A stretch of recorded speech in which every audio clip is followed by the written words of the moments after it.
Hi guys, welcome to my YouTube channel. मेरे YouTube channel में आप सभी लोगों का स्वागत है। आज मैं बात करूंगा मधुमेह, शुगर यानी डायबिटीज़ के बारे में। मैं ये बताना चाहूँगा कि आप डायबिटीज़ से कैसे बच सकते हैं। क्या आप करें कि आपको डायबिटीज़ हो ही ना, अगर हुआ है तो उसको आप कैसे कंट्रोल रख सकते हैं। तो शुरू करने से पहले अगर मेरे चैनल पर आप नए हैं तो चैनल को सब्सक्राइब अवश्य कर लें, लाइक कमेंट शेयर भी कर दें इसको। मधुमेह है क्या? जो भी भोजन हम खाते हैं उससे शरीर में मिल करके शर्करा बनती है, जिसे हम ग्लूकोज कहते हैं। ग्लूकोज रक्त के माध्यम से शरीर के सभी हिस्सों में प्रवाहित होता है, जिससे ऊर्जा मिलती है। वह हार्मोन जो ग्लूकोज को रक्त की कोशिकाओं में जाने में मदद करता है उसे इंसुलिन कहते हैं। इंसुलिन शरीर के रक्त शर्करा के स्तर को समान रखता है। मधुमेह में शरीर इंसुलिन उत्पन्न नहीं करता या इंसुलिन का सही तरीके से इस्तेमाल नहीं कर पाता है, जिससे ग्लूकोज रक्त में मिल जाता है और फलस्वरूप रक्त में शर्करा का स्तर बढ़ जाता है। तो मधुमेह 3 तरह के होते हैं, टाइप 1, टाइप 2 एवं गर्भावस्था का मधुमेह। तो टाइप 1 में शरीर में इंसुलिन नहीं बनता है। इस स्थिति में लोगों को रोज़ इंसुलिन का इंजेक्शन लेना पड़ता है, जिससे रक्त में ग्लूकोज के स्तर को नियंत्रित किया जा सकता है। यह बीमारी किसी भी उम्र के लोगों को प्रभावित कर सकती है, किंतु सामान्यतः यह बचपन से शुरू होता है या युवा अवस्था में होता है। दूसरा जो है टाइप 2 मधुमेह। मधुमेह का सबसे सामान्य प्रकार होता है जिसमें शरीर में इंसुलिन बनता तो है परंतु पर्याप्त मात्रा में नहीं बनता है। इस तरीके का मधुमेह ज़्यादातर बढ़ती उम्र के लोगों, वयस्कों में देखने को मिलता है, परंतु आजकल यह बच्चों एवं किशोरों में भी हो रहा है।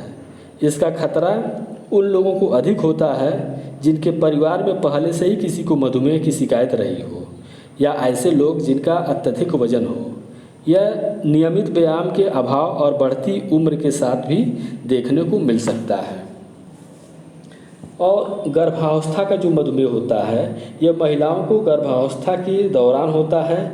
इसे गर्भावस्था का मधुमेह कहते हैं। इस स्थिति में गर्भावस्था एवं प्रसव के दौरान खतरा होता है। जिन महिलाओं को गर्भावस्था के दौरान मधुमेह की समस्या होती है, उनके बच्चों को भविष्य में टाइप 2 का मधुमेह होने का खतरा बना रहता है।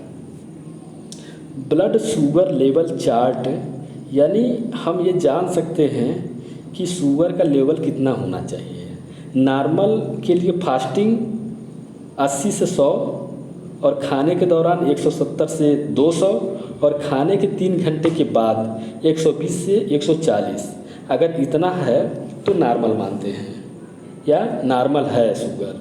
प्री डायबिटीज़ 101 से 125 फास्टिंग के समय, 190 से 230 खाने के दौरान और खाने के 3 घंटे के बाद 140 से 160 अगर है तो प्री डायबिटीज़ की कैटेगरी में आएगा। डायबिटीज फास्टिंग के समय 120 प्लस और खाने के दौरान 120 से 300 और खाने के 3 घंटे के बाद 200 प्लस अगर है तो डायबिटीज़ की श्रेणी में उसे माना जाएगा।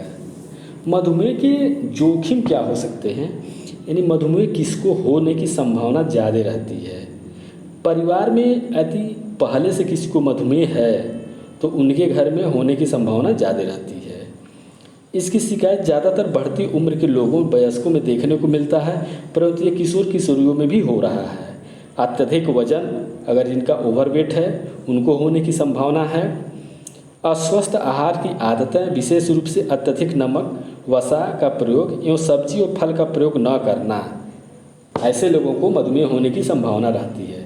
शारीरिक गतिविधि या व्यायाम न करना, ऐसी जीवन शैली जिसमें अधिक से अधिक बैठे रहें, उनको शुगर डायबिटीज़ होने की संभावना ज़्यादा रहती है। उच्च रक्तचाप जिनको है उनको हो सकता है। ज़्यादा मात्रा में हानिकारक रक्त वसा, कोलेस्ट्रॉल की अधिकता से हो सकता है। आदतें जैसे धूम्रपान या नशे की दवाओं या शराब का सेवन जो लोग करते हैं, उनको ये मधुमेह होने की संभावना है, उनके लिए जोखिम हो सकता है। यदि महिला को गर्भावस्था के दौरान मधुमेह हुआ है या गर्भावस्था के दौरान शर्करा का स्तर थोड़ा भी बढ़ा हुआ है तो उनको भी होने का खतरा बना रहता है। इन चीज़ का अगर हमको ध्यान देना चाहिए कि अगर ये सब चीज़ दिख रहा है तो उस पर नियंत्रण करना चाहिए। लेकिन अगर किसी को मधुमेह हो गया है तो क्या लक्षण है, कैसे हम जान पाएंगे कि इनको मधुमेह हुआ है? उनके कुछ लक्षण दिखते हैं, जैसे बार बार पेशाब आना, बहुत भूख लगना, अत्यधिक प्यास लगना, बिना किसी कारण के वज़न कम होना, ऊर्जा की कमी महसूस होना, बार बार या गंभीर संक्रमण होना, यौन में संक्रमण, आँख से धुंधला दिखाई देना, घाव का बहुत धीरे धीरे भरना, ये सब लक्षण हैं मधुमेह के। अगर ये सब लक्षण दिख रहे हैं तो माना जा सकता है कि मधुमेह होगा इनको। नुकसान क्या है? गुर्दे के लिए नुकसान हो सकता है, गुर्दा फेल हो सकता है, हृदय और रक्त वाहिका संबंधी नुकसान हो सकता है, दिल के दौरे पड़ सकते हैं, नसों के लिए नुकसान हो सकता है, सुन्न पड़ सकता है, हाथ पैर झंझनाहट, पैरों में घाव, नासूर इत्यादि हो सकता है। आँखों में अंधापन, मुख या ओरल मसूड़ों संबंधी रोग इसमें होने की संभावना है।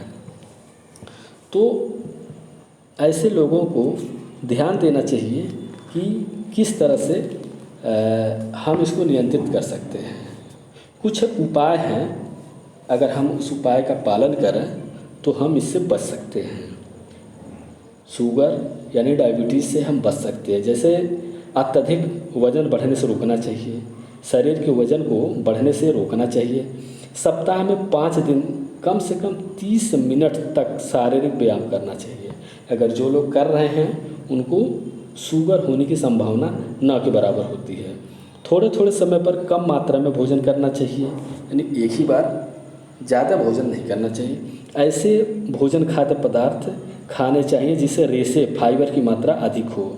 फल, हरी सब्जी, छिलके वाले अनाज, छिलके वाले दाल इत्यादि का अधिक से अधिक सेवन करना चाहिए। किसी भी प्रकार का धूम्रपान नहीं करना चाहिए, शराब का सेवन नहीं करना चाहिए। रक्त शर्करा का स्तर की जांच नियमित रूप से कराते रहना चाहिए और चिकित्सकों की सलाह का पालन करना चाहिए। अगर जो लोग इन सावधानियों को अपनाते हैं, ध्यान देते हैं, तो उनको शुगर होने की संभावना नहीं के बराबर होती है।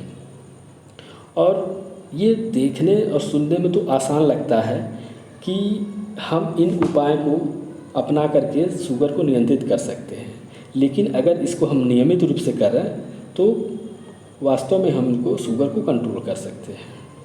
तो दोस्तों, स्वस्थ रहें, ध्यान दें और डायबिटीज़ को कंट्रोल करें। जो नियंत्रण के लिए उपाय बताए गए हैं उसका पालन करें। तो वीडियो कैसा लगा कमेंट करके अवश्य बताइए। अगले वीडियो में हम फिर मिलते हैं, तब तक के लिए नमस्कार।